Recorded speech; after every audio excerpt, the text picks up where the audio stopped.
primeiras encarnações aqui. E aí, quando os espíritos estavam um pouquinho mais maduros e prontos, ele enviou Moisés. Moisés foi esse espírito que veio com a missão de guiar, de orientar.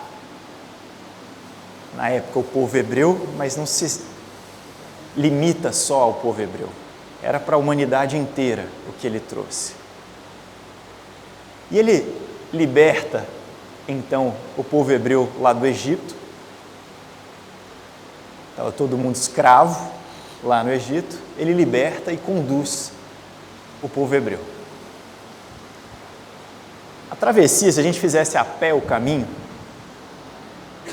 que ele fez com o povo hebreu, a gente levaria mais ou menos 25 dias para fazer essa jornada a pé, 850 quilômetros, mais ou menos 25 dias. Numa estimativa assim, poxa, vamos pensar, tinha gente debilitada, tinha criança, né? 40 dias, vamos estender bem, 40 dias parando mais, indo mais devagarzinho. Mas nos conta o relato que foram 40 anos para fazer essa jornada. Por que 40 anos? Se dava para fazer em 40 dias. Acontece que nessa condução, ele foi reeducando o povo hebreu. Ele teve essa missão. Praticamente passou uma nova geração inteira durante essa travessia. A geração que nasceu escrava praticamente foi ficando pelo caminho, e a outra geração que foi surgindo já era uma geração livre, mas ainda com vários hábitos trazidos dos costumes, crenças limitantes que eles tinham pela condição de escravidão. E aí Moisés, ele teve então a missão de trazer os mandamentos, e os Espíritos nos esclarecem que aqueles mandamentos é a parte divina da lei, explicando então para a gente um pouquinho do que fazer, o que não fazer. Mas se a gente parar para pensar, parece que é um pai falando com uma criança. Não matarás, não roubarás, não isso, né? Parece que está educando a criança, falando não pode isso, não pode aquilo, não pode comer doce antes do almoço, né? Então vai educando mesmo, falando de uma linguagem quase infantil, porque era uma infância do ponto de vista espiritual. E depois de praticamente 1.200 anos entre um episódio e a vinda de Jesus, aquele povo conseguiu assimilar vários ensinamentos, mas tinham dois tipos de ensinamentos que eles receberam ali. Esses da essência, mas tinham outros ensinamentos que Moisés teve que trazer para eles, que era como se fosse regra de conduta, regra de convivência ali, né? Imagina esse povo vagando, 40 anos, não tinha lei, não tinha... Como é que ia ser? Como é que foi? Era um negócio meio bagunçado. Então ele foi trazendo um monte de regra. Entre elas, algumas foram se consolidando rápido. Regras externas, o pessoal conseguiu assimilar bem, rápido. Tem que lavar a mão antes de comer. Então, imagina, o pessoal estava lá mexendo, né? Com camelo, matando bicho, com a mão toda suja. Joaquim, vem comer. Aí vai lá, vai sentar com a mão suja. Não. Tem que lavar a mão. Se não lavar a mão antes de comer, vai ficar impura a comida. E aí o pessoal foi assimilando essas regras. E essas regras eles foram vivenciando mesmo, para valer. Então, tem que lavar a mão. Não pode comer a carne de porco, que é impura. Porque era tudo coisa que dava problema. E aí eles foram assimilando essas regras. As regras, as leis divinas, a essência, essa é mais difícil, é igual a gente aqui, né? Um pouquinho mais difícil da gente praticar, é um pouquinho mais difícil da gente botar em prática, então a gente adota rapidinho as exteriores. A essência a gente dá aquela enrolada ou vai bem devagarzinho. Foi isso que o povo hebreu fez. Então eles estavam super disciplinados, um monte de regra, do que tinha que fazer na sinagoga, do que tinha que fazer ritual. e as leis divinas, aquela amar a Deus sobre todas as coisas e ao próximo como a ti mesmo, essa daí ninguém nem falava. Agora, a doação, a coisa toda, essa estava sendo bem praticada. E aí tem mais um detalhe. O povo hebreu chegou lá, com Davi, eles conquistaram, né, o reino lá, tinham finalmente a terra prometida, as leis dele, da forma que eles gostariam, passou pela época dos juízes, e aí chegou o povo romano e dominou a região. E aí eles ficaram injuriados, assim, poxa, saímos lá do Egito, escravo, e agora vem esses caras aqui botar e impor novas regras. Está certo que eles não eram escravos mais, mas tinham várias leis que eles não concordavam e que agora eles tinham que seguir, porque era a lei romana que estava acima da que eles vivenciavam. E aí, eles tinham já anunciado pelos profetas a esperança do tal do Messias, que ia chegar e ia libertar o povo. Na obra Caminho da Luz, Emmanuel nos fala dessa promessa desde antes desses espíritos encarnarem aqui. A gente já conhecia a voz de Jesus, estava adormecida na nossa consciência. Mas os hebreus, então, da época tinham aquela expectativa elevada, vai chegar agora esse cara, esse Messias, um príncipe, um guerreiro, e ele vai libertar a gente, vai liderar a gente numa libertação e não vai ter mais que prestar contas, pagar imposto para os romanos. Essa era a expectativa. Imagina, um guerreiro. Tinha até alguns espíritos, ou alguns hebreus, uns grupos, que estavam se preparando para essa guerra. Os zelotes, né, eles treinavam com arma e se preparavam para a guerra, estavam preparados, soldados mesmo, para quando chegasse esse Messias liderando eles, eles guerrearem. Acontece que todo espírito elevado, ele é muito bom em fazer uma coisa: decepcionar a gente. Decepciona e muito a gente. Porque a nossa expectativa é material. E os espíritos elevados não focam nisso. E ao não focarem nisso, a gente se decepciona sempre. A nossa prece lá, como é que é? Ganhar na loteria. O espírito elevado não vai fazer isso por nós. E Jesus tampouco. Enquanto estava todo mundo focado nesse guerreiro, nessa libertação física, Jesus nasce na manjedoura. Não dá. Aí não dá para a gente aceitar. A gente esperando o guerreiro, esse príncipe, o cara é um carpinteiro. É decepção atrás de decepção. E mais, todas as expectativas que eles tinham, que nós tínhamos, era com relação às práticas exteriores, as únicas coisas que a gente tinha conseguido assimilar até então. Aí o que Jesus começa a fazer? Falou, isso aí vale nada. Não importa o que entra na boca do homem, o que importa é o que sai. Porque o que entra vai para o estômago e é expelido pelo corpo. Então, o lavar as mãos, que a gente estava craque, sabendo fazer, fazendo direitinho, ele fala, isso aí não tem importância nenhuma. O que tem importância é o que você fala, porque isso vem do seu coração. E aí ele vira do avesso. Ele vira do avesso. E é por isso que ele durou 3 anos. Eu não sei se vocês sabiam, mas a vida pública de Jesus durou 3 anos. 3 anos foi o suficiente para a gente crucificar ele. Porque ele virou do avesso. Porque o que ele falou e o que ele veio ensinar para a gente é: esse mundo aqui, não é ele que interessa. Esse mundo que vocês estão vendo, esse mundo material, a riqueza, o poder, tudo isso é temporário. O que eu vim falar é como usar isso, esse mundo, para desenvolver o interno, para desenvolver o seu espírito. Esse foi o único foco e objetivo de Jesus. E aí a gente que estava só focado na matéria, decepção atrás de decepção. Mas não era isso que eu queria ouvir, né? Eu não vim aqui para isso. Não era esse Messias que eu estava esperando.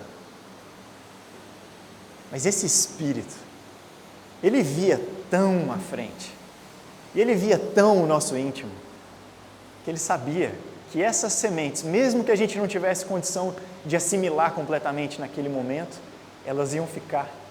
E no momento que a gente estivesse pronto, elas iam começar a germinar e iam começar a dar frutos. E ele foca nisso.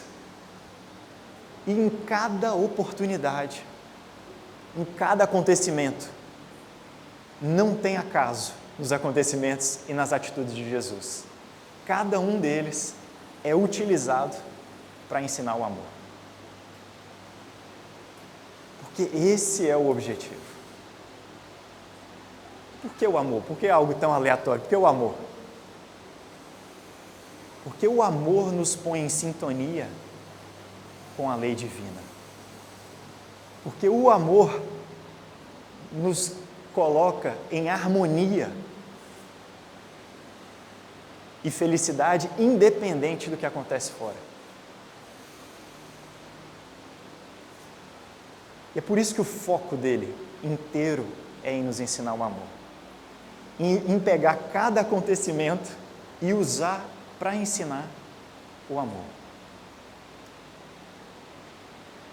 E tudo na nossa vida hoje, trazendo para a gente agora,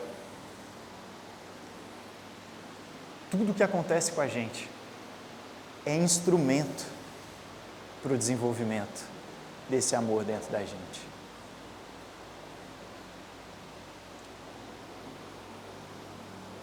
Teve uma vez que eu estava em casa e eu tinha passado por um trauma, por uma experiência muito complexa, bem difícil. E fui guardando, carregando sozinho a dor daquela experiência por 18 anos. Quase 18 anos. E aí eu estava decidido a enfrentar aquilo ali, porque aquele trauma estava me impedindo de ser feliz, estava me impedindo de ser quem eu gostaria de ser. Tinha esse foco que eu tinha na minha cabeça muito claro do Elias que eu queria ser. Só que toda vez que chegava perto, ao redor daquela dor, qualquer experiência que me mostrava um pouquinho daquilo ali, eu era o Elias que eu dava conta que estava muito diferente do Elias que eu queria ser. E eu comecei a ter consciência daquilo.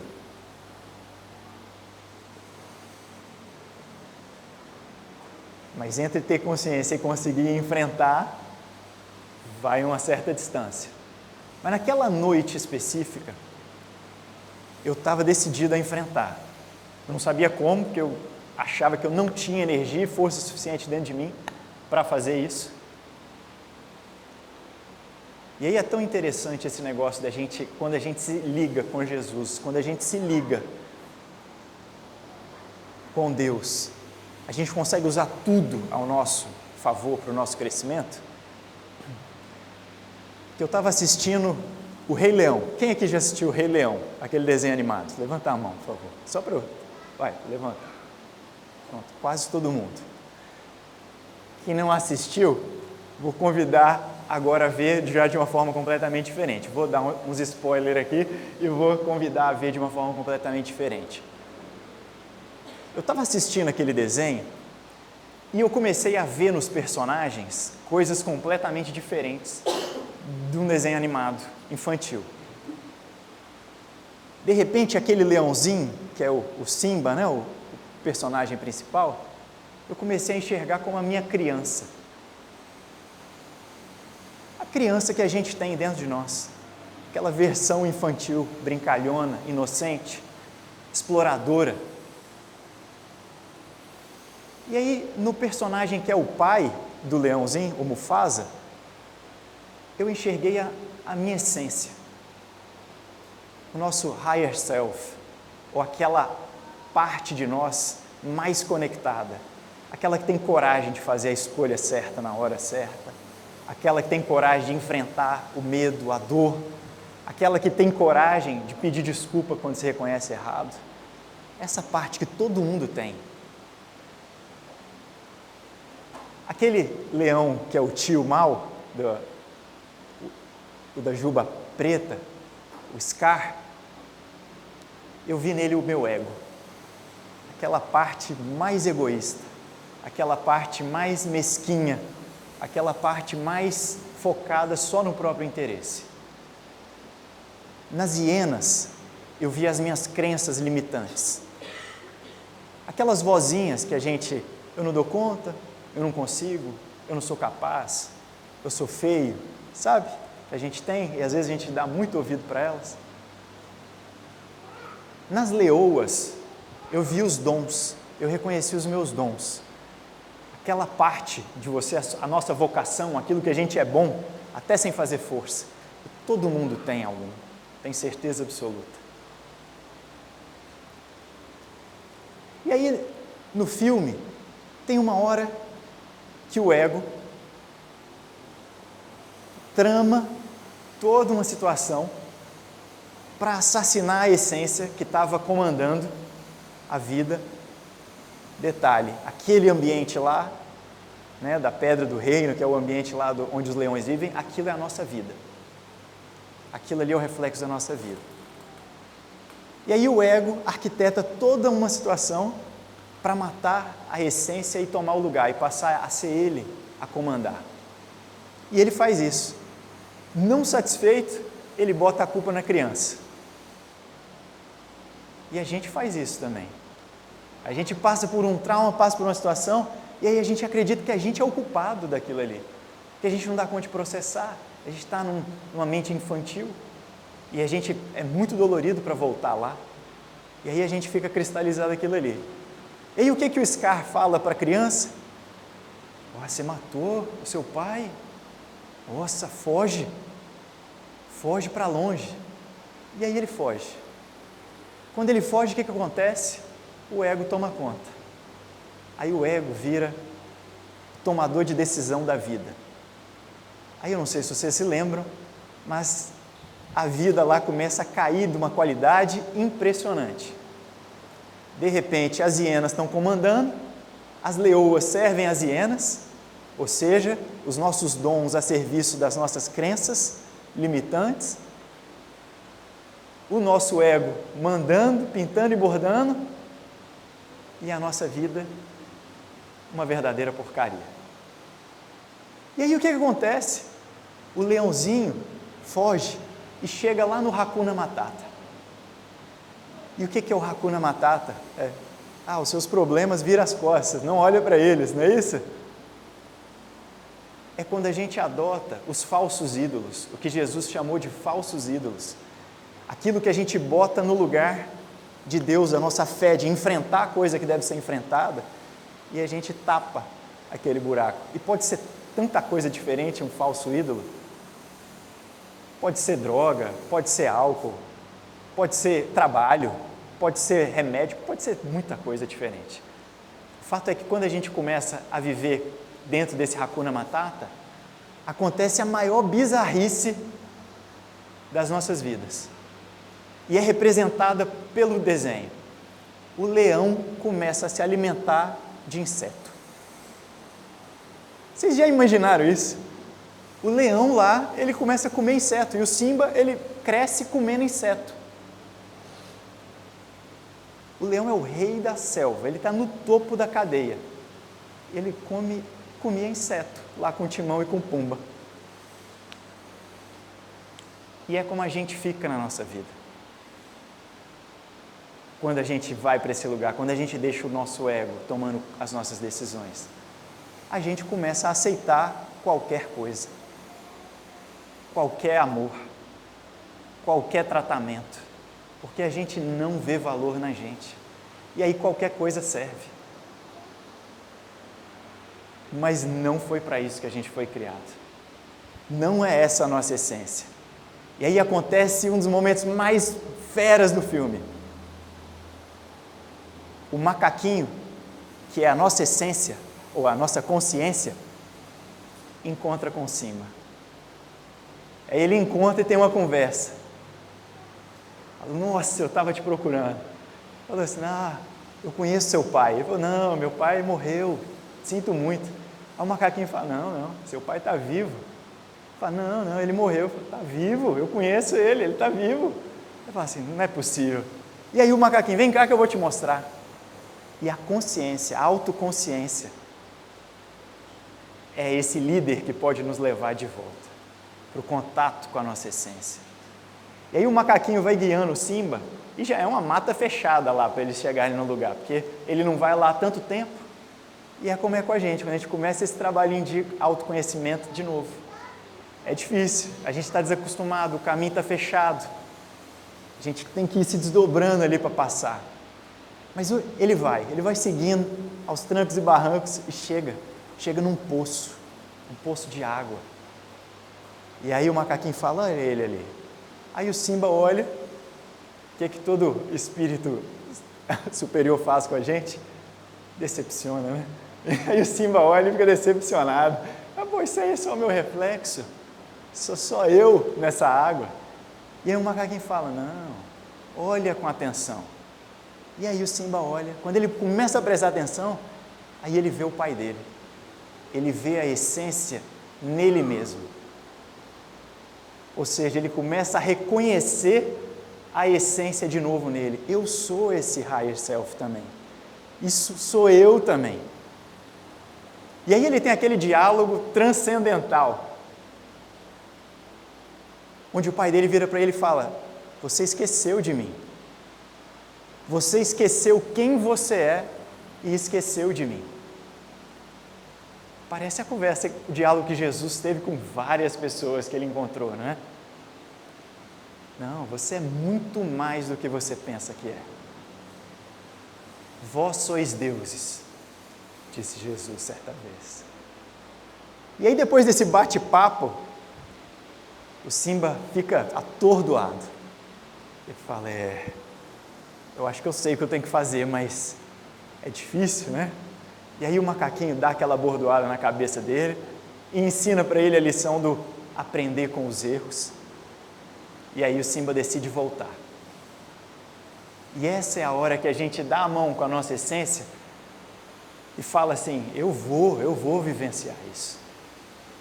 Eu sou capaz, porque a gente é capaz. Nós temos isso dentro da gente. A gente já nasceu com isso no nosso DNA. Os Espíritos nos falam isso, Jesus nos disse isso. E aí o Simba volta, chegando lá, a barra é pesada, ele tem que enfrentar, né? E aí ele enfrenta o julgamento que ele mais temia, que era da mãe dele. Fala assim, se você matou seu pai? E ele, doído, eu sou o culpado.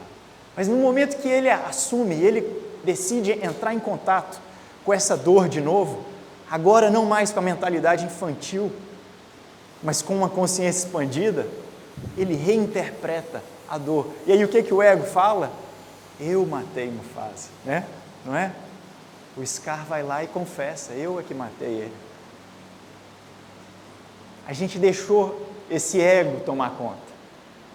E aí ele vence a batalha. E quando ele vence aquela terra arrasada, porque a nossa vida fica uma terra arrasada, quando o nosso ego está no comando, a gente pode ter tudo externo, que vai estar podre a nossa vida. É como a gente sente, é como a gente vive, é como a gente sente. E o mundo sentimental é o mundo real. Não adianta ter tudo fora se o mundo sentimental não estiver equilibrado.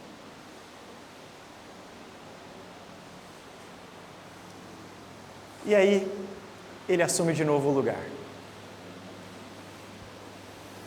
Bom, eu tive esse insight, e aí fui enfrentar o meu trauma, enfrentar a minha problemática, mas a essência do que eu queria trazer para vocês aqui nessa noite é esse convite de Jesus. O de ver e prestar atenção em tudo que acontece ao nosso redor para o crescimento interno. Porque se a gente estiver atento, se a gente estiver ligado com Deus, tudo vira bênção. Aí a gente consegue entender aquela frase de Paulo que diz: em tudo dai graças. Em tudo, não é só quando eu consigo o visto, é se o visto for negado eu dou graças também. É se o flatmate fez um negócio que eu não queria, eu dou graças também. Eu ajudo, eu vou a milha extra, foi o que Jesus falou. Eu vou lá e lavo a louça mais uma vez que ele deixou suja. Eu vou lá e vivencio mais uma vez o amor. E mantenho esse meu mundo íntimo vivo e ligado com Jesus, usando cada oportunidade para o nosso aprimoramento e evolução espiritual. Esse é o convite de Jesus para nós. Isso porque é tão difícil entender Ele. Porque se a gente tentar entender Ele para satisfazer a matéria, aí é decepção atrás de decepção. Mas se a gente tentar entender Ele com os olhos desse Mestre, guiando e mostrando para a gente como usar o tu para melhorar o eu, a experiência para o crescimento, não vai ter nada que vai segurar a gente. Era isso que a gente tinha para falar nessa noite. Gostaria de agora convidar todos a fechar os olhos para a gente fazer a nossa prece.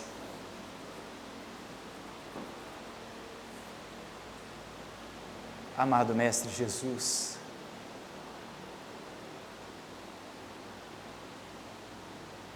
certa vez o Senhor nos disse que era o bom pastor e que o bom pastor conhece cada uma de suas ovelhas.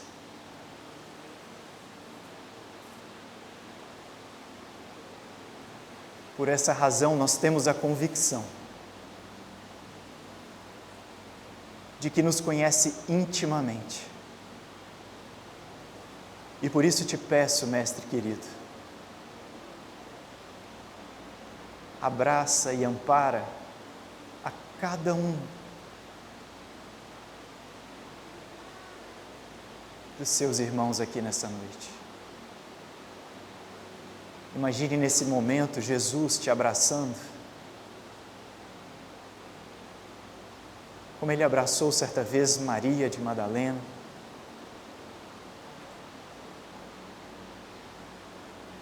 onde Ele foi todo o perdão, todo o amor,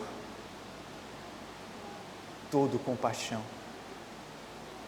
por enxergar dentro dela não a limitação temporária que ela vivia,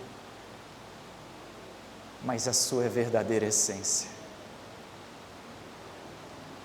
Que o Mestre amado possa reavivar em cada um de nós a nossa essência, nos enchendo de força, de coragem e de confiança, para viver a nossa encarnação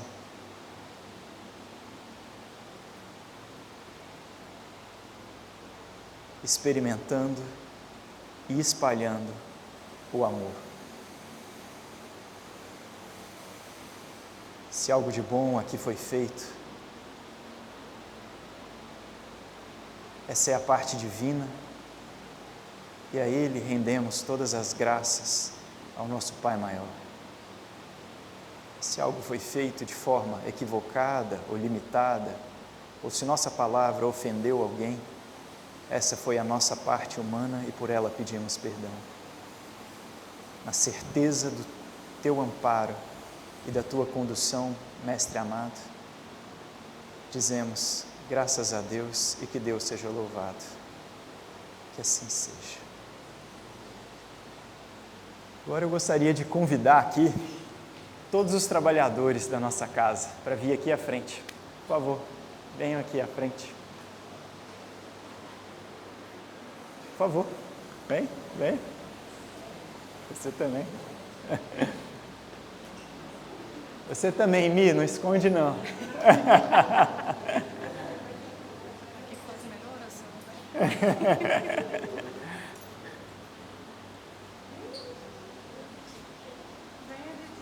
Venha, venha, venha, venha.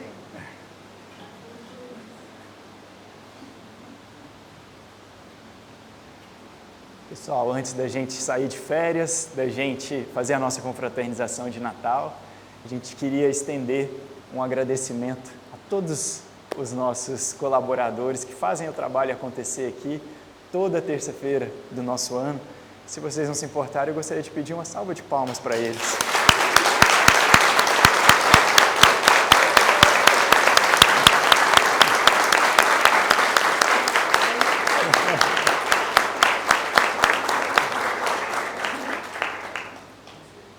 E agora vamos convidar todo mundo para a gente organizar uma mesa aqui no meio e fazer a nossa confraternização de Natal, que tem um lanchinho ali. Afastar aqui, ó, a gente coloca. É.